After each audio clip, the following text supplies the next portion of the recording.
ऐसा कहते ही शंकर जी ने फिर से रिमोट दबाया, चेला जी का हाथ निकाल दिया, वो वहां से सीधे दौड़ लगाई, लंकापुरी में पहुंच गया। दो ही गांव ऐसे थे जिनको ये जीत नहीं पाया, रावण इसके मरते मर गया, लेकिन ये जीत नहीं पाया दो नगरी को, एक तो जनकपुरी को और एक अयोध्या को। अयोध्या में भी इसके ऐसा धोखा मिला इसको। एक बार राजा रघु, यानी राम जी के 2-4 पीढ़ी पहले की बात बता रहा हूं आप, तो बोले राजा रघु सरजू जी में स्नान करके और भगवान को तर्पण कर रहे थे, सूर्य को जल चढ़ा रहे थे, और ये पहुंच गया और जाकर के कहने लगा, बोले मेरे हाथ में खुजाल चल रही है, भुजाओं में खुजली चल रही है। क्यों? बोले कोई लड़ो मेरे से। उन्होंने कहा, बोले दादा मेरे को सूर्य की पूजा कर लेने दे, जल चढ़ा रहा हूं और तू लड़ाई की बात कर रहा। बोले कुछ नहीं, पहले मेरे से लड़ो। राजा रघु ने कहा, बोले मैं लड़ लूंगा, लेकिन एक बात बता, तू आया कहां से है, तेरा नाम क्या है? बोले मेरा नाम रावण है, मैं लंकापुरी से आया हूं, पूरे विश्व को, ब्रह्मांड को मैं विजय करूंगा। अब तुम्हारा इस अयोध्या का नंबर है, अभी तक मैंने इसको विजय नहीं किया है। तो बोले इसको विजय कर लेना, ये तो घर की है अयोध्या है, एक काम कर, मैं जल चढ़ा लेता हूं, तू गाय का गोबर लिया इकट्ठा करके। उन्होंने कहा फिर क्या करोगे? अरे बोले मैं तेरे लंका का मॉडल बनाऊंगा यहाँ। उन्होंने कहा ऐसा कौन है? मय दानव, जो मायावी दानव था, उसने लंका का नक्शा बनाया, उसके अलावा लंका का नक्शा कोई बना नहीं सकता है। और ये लंका का नक्शा बनाया, इसका मतलब ये कौन सी कंट्री का एम्बेसडर है?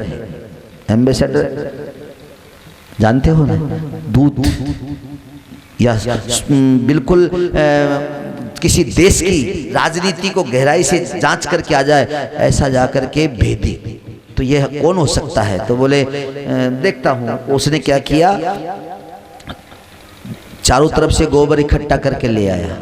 देवताओं ने ऊपर से विचार किया, वारे राजा रघु तू भी धन्य है, न जाने किस युक्ति से तूने रावण से यहाँ गोबर उठवा लिया। अरे ये किसी के जाकर के पानी का गिलास नहीं दे और तूने इससे गोबर बिनवा करके इकट्ठा करवा लिया, इतना गोबर इकट्ठा कर दिया उसने। बोले बनाओ मेरी लंका। वो भी तब तक जल चढ़ा लिया और वहां आकर के उन्होंने लंका का नक्शा बनाया। पहले तो चारों दीवारी बनाई, उसके बाद उसका महल बनाया एज इट इज। बोले ऐसा ही है ना? हाँ बोले है तो ऐसा ही। तुम कब गए थे वहां? बोले मैं थोड़े गया हूं, तेरे को भेजूंगा। मंदोदरी का बनाया, सैनिक शाला बनाई, भोजनशाला बनाई, पुष्प वाटिका बनाई, अशोक वाटिका बनाई, सब बना दिया। बोले यही है ना तेरी लंका? बोले हाँ यही है हमारा। अब बोले मेरे से युद्ध करेगा? बोले हाँ। तो बोले 5 मिनट का और तेरे को टाइम देता हूं। एक लकड़ी ली उन्होंने और उस लकड़ी से मंदोदरी का और उसके महल का एक एक कोना गोबर की लंका का गिरा दिया। किसने? राजा रघु ने। और जो ही उस गोबर की लंका का वो गिराया, गिराते ही सज्जनों उसने कहा रावण से, बोले मैं यहीं बैठा हूं, तू लंका जा और जाकर के देख क्या, अगर वहां ये कोने तेरे महलों के टूटे हुए हो तो मत आना, और अगर नहीं टूटे हुए हो तो आ जाना, फिर अपन लड़ाई करेंगे। रावण चला गया और जाकर के उसने देखा तो वहां तो बाहर कर रहे सबके सब राक्षस। किसी का हाथ टूट गया, किसी का पैर टूट गया, और रानियां छाती कूटे, ये महल कैसे गिर गया? सारी लंका ने कहा, बोले महाराज ये क्या हुआ? कोई हवा नहीं, कोई भूकंप नहीं, कोई कुछ नहीं, और ये महल धड़ाधड़ गिर गए। रावण अब क्या कहे? उन्होंने कहा, बोले कोई बात नहीं, वापस रिपेयरिंग करा देंगे, क्योंकि आपकी गलती कौन कहे? उन्होंने कहा, बोले महाराज वो बाकी के सैनिक लोग बोले आ जाएंगे, आप ले आओ न विमान जाकर के। बोले मैं नाम नहीं लूं उधर जाने का। अरे बोले कैसे कैसे प्रतापी राजा हैं। उन्होंने अपने मामा से कहा, रावण ने, बोले मामा ये राजा कैसे कैसे प्रतापी हैं? अरे उसने गोबर की लंका बनाई मामा, और एक कोना उसने लकड़ी से मेरे सामने गिराया, मैं आकर के देखा तो उतना ही कोना यहाँ पड़ा हुआ है। अयोध्या का नाम मत लो जीतने का, अयोध्या की तरफ जाने का नाम मत लो। तो पहले तो वहां सबक मिला हुआ था, इधर जनकपुरी में आज सबक मिल गया। बोले अब कभी जीवन में नाम नहीं लो इधर आने का। अब 7 दिन हुआ जब वो सबके सब बैठे ही हैं, सब जितने भी हैं वो स्वयंवर में बैठे। अब क्या होता है कि वहां स्वयंवर में बैठे बैठे सभी राजाओं ने मन बनाया, अब सब लोग जाते हैं चाप समीप। एक एक चौपाई के टुकड़ों में अर्थ समझोगे तो समझ में आ जाए। समीप जाने की बात आती, बोले जाओ राजाओ, अब जिसको तोड़ना है तोड़ो। तो जो मन में समझ गए कि ये अपने से टूटने वाला नहीं, क्योंकि उन्होंने रात की घटना सुन ली न, बोले रावण से नहीं टूटा तो अपने से क्या टूटेगा, तो अपनी इज्जत बचा करके बैठे रहे। एक बगल वाला कहता है, बोले जाओ ना तुम उठो ना। अरे बोले हम सबके बाद में इसको परीक्षा करेंगे। वो कैसे कह दे कि मेरे से नहीं टूटने वाला है। उसने सबसे पीछे की बात कर ली, 2-4 लोग उठे। तो एक बात का ध्यान देना, जितने राजा बैठे थे उनके कुल देवता, उनके इष्ट देवता, वो भी अपरोक्ष रूप से वहां खड़े थे। देवता आपस में बतला रहे, इष्ट देव बोले देखो ये राजा लोग हमारे सब चेले हैं, ये जब तोड़ने जाएंगे न, अरे कम से कम हमको मनाएंगे और हम इनकी मदद करेंगे। सब मुंह धो करके बैठे देवता इष्ट देव। अब राजाओं ने क्या किया, पटकटी बांध उठे। तो बोले उन्होंने अपनी कमर के कसा क्या, तोलिया, रुमाल कस लिया। रुमाल कसते ही किसी ने कहा, दूसरे इष्ट देवता ने, लो बोले वो तुम्हारा चेला जो तुम्हारा भगत है न, उसने तो कमर कस ली पहले ही और याद किया ही नहीं आपको। अरे बोले अभी कमर ही तो कसी है, उठा तो नहीं। पटिकट बांध उठे। अब वो उठ भी गया, फिर भी इष्ट देव को नमस्कार नहीं किया, केवल उठा। उन्होंने कहा देखो अब उठ गया है, फिर भी तुमको याद नहीं किया। बोले उठाई तो है, अभी चला थोड़े ही है। तो फिर परिकर बांध उठे चली, और फिर वो चल पड़ा। लेकिन फिर जानते हो क्या हुआ, फिर भी नमस्कार नहीं किया। दूसरे ने उस इष्टदेव के माथे में दी पीछे से। बोले क्या बात है, तुम मेरे मुक्का क्यों मार रहा है। बोले आज चेला प्रणाम नहीं कर रहा है तो कोई बात नहीं, तुम ही प्रणाम कर ले उसको, कितना बड़ा काम करने जा रहा है तुम्हारा चेला। मैं नहीं कह रहा हूं, रामचरितमानस में लिखा, चले इष्ट देव ही सिर नाई, यानी इष्ट देव ही उनको प्रणाम करने लगे। अब वो इष्ट देवों से प्रणाम करा कर जा रहे हैं, तो वहां कौन सी वो जा करके और बहादुरी करके आएंगे। वहां जाते और जाकर के उसके चारों तरफ परिक्रमा लगा करके देखते, बोले ये पार पड़ने वाला सौदा नहीं है। वो कह देते, बोले अच्छा अच्छा बाद में देखेंगे, फिर वापस आ जाते। सारे राजाओं ने ऐसे करके उस धनुष को कोई तोड़ नहीं सका। जब संध्या हो रही है, स्थिति बिगड़ रही है, कोई तोड़ने वाला नहीं है, तो जनक जी ने हाथ उठा करके कह दिया, बोले आज मुझे ऐसा लगता है इस भरे समाज में कोई ज्ञानी और कोई वीर नहीं है जो इस धनुष को तोड़ दे। जब ऐसा उन्होंने सुना तो ध्यान देना, लक्ष्मण जी को क्रोध आ गया।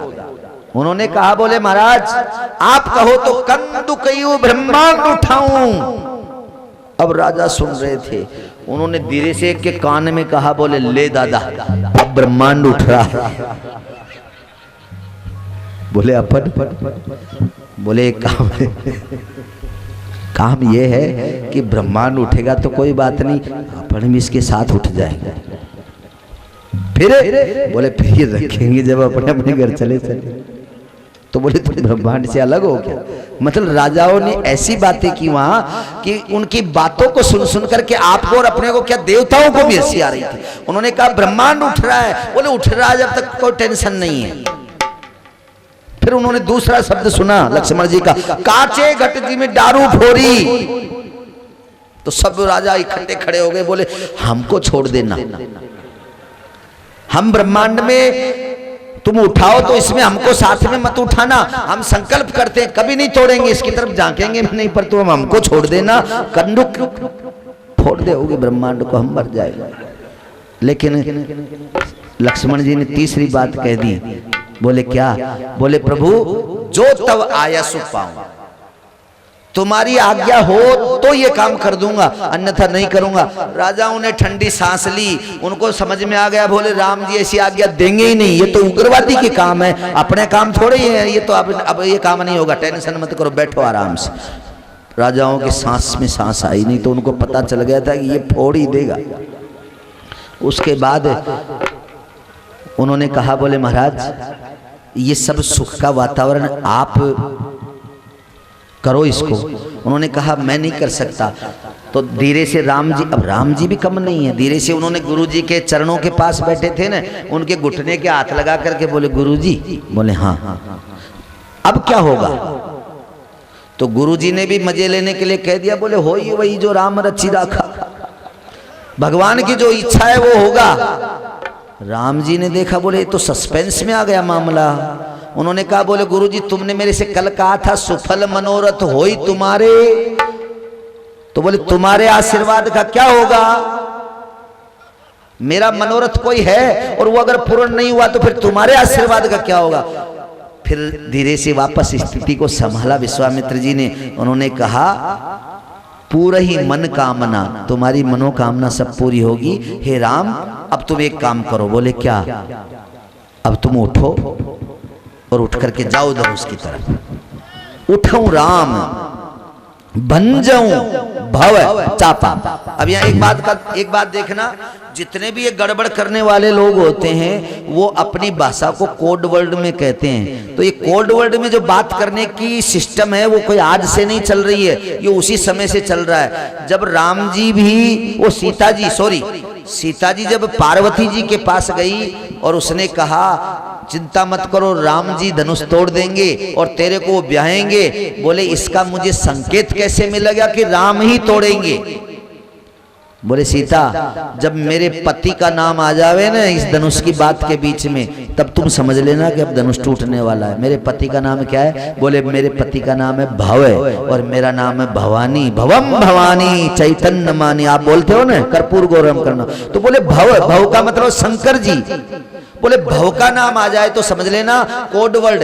और उस समय मैं मेरे पति से कह दूंगी कि अब तुम्हारा नाम आ रहा है और भव नाम पहले है, अगर ये हल्का नहीं हुआ, नहीं टूटा तो नाम तुम्हारा बिगड़ेगा, दूसरे का नहीं बिगड़ेगा। इसलिए मैं इनको पिंच कर दूंगी, तू चिंता मत कर सीता, तेरे को जो मन में बर है वही मिलेगा।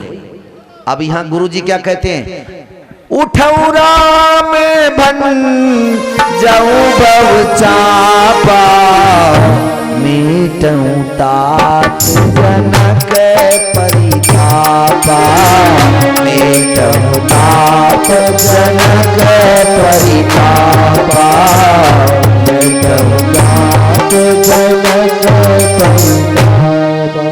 बोले जनक का परिताप, जनक का संताप मिटाओ। आपने ये भी सुना ना, भूप सहस दस एक ही बारा, लगे उठावन टर ही न तारा। 10,000 राजा, 10,000 राजा ने 10,000 राजाओं की भावनाएं उससे टकरा करके वापस आ गए और उठ करके सबसे पहले उन्होंने गुरु को प्रणाम किया। और गुरु को प्रणाम करके जब धीरे धीरे धनुष की तरफ बढ़ने लगे तो सीता जी की सांस भी जोर जोर से चलने लगी। अब इसलिए नहीं कि अब ये सब नहीं कर रहे हैं, दूसरे राजा नहीं तोड़ पाए, ये तो उनको विश्वास हो गया। लेकिन अब दूसरी चिंता क्या हो गई, हे भवानी, हे भगवान, अब जो है इतना हल्का कर देना कि ये उठा लें और उठा करके और इसको तोड़ डालें, बस इतनी कृपा कर देना। आप मन में व्याकुलता बढ़ने लगी। एक एक कदम राम जी आगे बढ़े। सारी की सारी स्त्रियां भी, उन्होंने कहा जितना हमने पुण्य किया है हे परमात्मा वो पुण्य हम इसको दे देते हैं, इसमें क्षमता आ जाए और ये इस धनुष को तोड़ दें। ऐसे धीरे धीरे राम जी आ गए धनुष के पास में। अब सीता जी को एक बात याद आई। बोले माँ, इस धरती की, वो बैठ गई धरती पे ऊपर झरोके में और नीचे हाथ लगा करके अपने माथे से लगाया। बोले माँ, मुझे आज याद आया है, मैं तो तेरे अंदर से जन्म लिया, हल चलाया मेरे पिता ने और मैंने घड़े में से जन्म लिया है। मैं तो सचमुच में तेरी पुत्री हूँ माँ, और इस धनुष को अगर किसी ने नीचे से, यक्ष किन्नर गंधर्वों ने अगर पकड़ रखा हो, तो तू मेरी माँ है, मैं तेरी पुत्री हूँ, आज मेरे जीवन का सवाल है, इसलिए नीचे के जितने बंधन हो उनको तू कटवा देना, क्योंकि धरती तू मेरी माँ है, मेरी मदद करना इसमें। और उस समय विवल हो रही है, जानकी जी के नेत्रों से जो है इस भय के कारण आंसू जैसी स्थिति हो गई। उनकी माँ भी इष्ट देव मना रही है, गौरी गणपति गिरीश मनाई, ये सबको मना रहे हैं। राम जी ने आकर के उस धनुष को देखा, उस धनुष को प्रणाम किया और मनी मन में भोलेनाथ से कहा, बोले बाबा मैं तुम्हारा तो बालक हूं, इसलिए आप कृपा करके इस धनुष की गरुताई, इसकी भारीपन को आप हल्का बना दो, और हल्का बनाने के पश्चात मैं आपकी आज्ञा से इसको तोड़ूं। उधर से प्रेरणा हुई शंकर भगवान की, उन्होंने जाकर के दोनों धनुष को पकड़ा, हाथों से पकड़ करके और उसको धीरे धीरे ऊपर ले गए, और ऊपर ले जाकर के उसको एक बार देखा, और देखने के बाद उसके बाद जो हुआ आपने सुना होगा कि उसके बाद उन्होंने दोनों को मिला दिया, दोनों को मिलाते ही धनुष का टूटना हुआ, और जो ही धनुष टूटा त्रिलोकी में उसकी भयंकर ध्वनि हुई, और ध्वनि होते ही उस धनुष को नीचे उन्होंने गिरा दिया, सिंहासन पे नहीं, नीचे गिरा।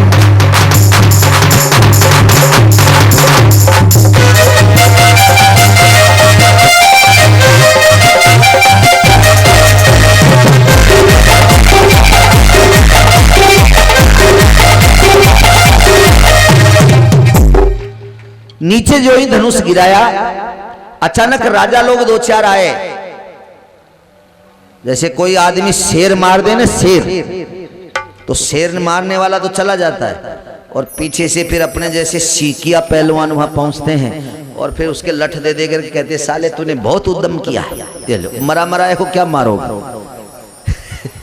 चार छह राजा गए और उन्होंने कहा, बोले अब भी तो तूने दुर्गति कराई, अरे कम से कम तू हमसे उठ जाता तो हम तेरे को तोड़ते थोड़े ही, अब तो तेरा सत्यानाश कर दिया इसने।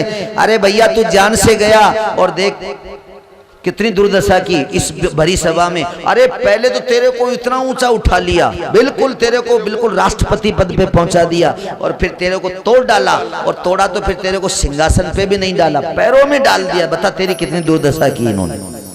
अब उस धनुष को बहकाने लगे वो राजा। धनुष ने जवाब दिया, बोले सुनो, बोले बताओ मेरे को उठाया किसने। बोले वो बालक है। बोले तुम उनको जानते हो। बोले नहीं जानते तो नहीं है, पर ये तरीका गलत है, हमको और कुछ नहीं समझ में आ रहा, बस ये तरीका गलत है, तुम्हारी बेइज्जती की है इन्होंने। उन्होंने कहा, बोले जानते हो क्या हुआ। बोले ये राम है, ब्रह्म है। और धनुष कहने लगा, बोले जीवन में कभी किसी की उन्नति हो तो संसार के हाथों उन्नति हो, वो उन्नति काम नहीं देती है। अरे परमात्मा के हाथों से कोई अगर ऊपर उठता है तो संसार उसको नमन करता है। अगर मैं उठा तो परमात्मा के हाथों से उठा, किसी साधारण व्यक्तियों के हाथ से नहीं उठा। तो बोले तेरे को तोड़ डाला। बोले उस टूटने में भी मेरे को गम नहीं है। क्यों। बोले संसार में लोग जुड़ते हैं, बोले लोगों को तोड़ने के लिए, लेकिन मैं टूटा हूं किस लिए। बोले मेरे टूटने से ब्रह्म और शक्ति दोनों जुड़ जाएंगे, और दोनों अगर किसी के जुड़ने में अगर खुद का टूटना भी हो तो टूट जाना चाहिए। इसी प्रसंग को हमारे मिर्जा गालिब साहब ने लिखा, जलील आशा नहीं आबाद करना ये घर मोहब्बत का, ये तो उसी का नाम है जो खुद बर्बाद होते हैं, अपने आप की कुर्बानी दे दें और सामने वालों का मिलन करा दें, उसी का नाम तो संसार में त्याग होता है। तो बोले मैं टूटा, देखो अभी तक ऊपर से नीचे आया है, तो बोले तेरे को तोड़ दिया। बोले मैं टूटा तो किसी को जोड़ने के लिए टूटा हूं। और बोले तेरी ये रस्सी तो लटकी हुई है, ये रस्सी तो टूटी नहीं। बोले रस्सी कैसे टूटेगी। मेरा एक टुकड़ा राम के लिए समर्पित, एक टुकड़ा सीता जी के लिए समर्पित, और दोनों के बीच में झीनी झीनी प्रेम की डोरी, मोसे छोड़ी न तोड़ी जाए। झीनी झीनी प्रेम की डोरी, मोसे छोड़ी न तोड़ी जाए। झीनी झीनी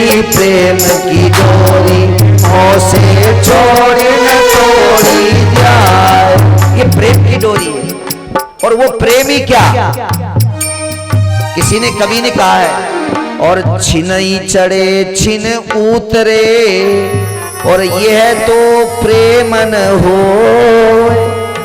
1 मिनट में ऊपर चढ़ जावे प्रेम, 1 मिनट में उतर जावे, ये प्रेम नहीं होता है। प्रेम एक बार हो जावे, प्रगाढ़ता बनती जाए, गहराता जाए, गहराता जाए, उसमें हल्कापन नहीं आता है। उसमें हल्कापन आ गया तो फिर वो प्रेम नहीं होता है। बोले ये डोरी दोनों बंधी हुई है, क्योंकि दोनों की डोरियां बंध गई ना, आज सीता और राम की डोरी बंधने वाली, इसलिए मेरी डोरी काहे को टूटेगी।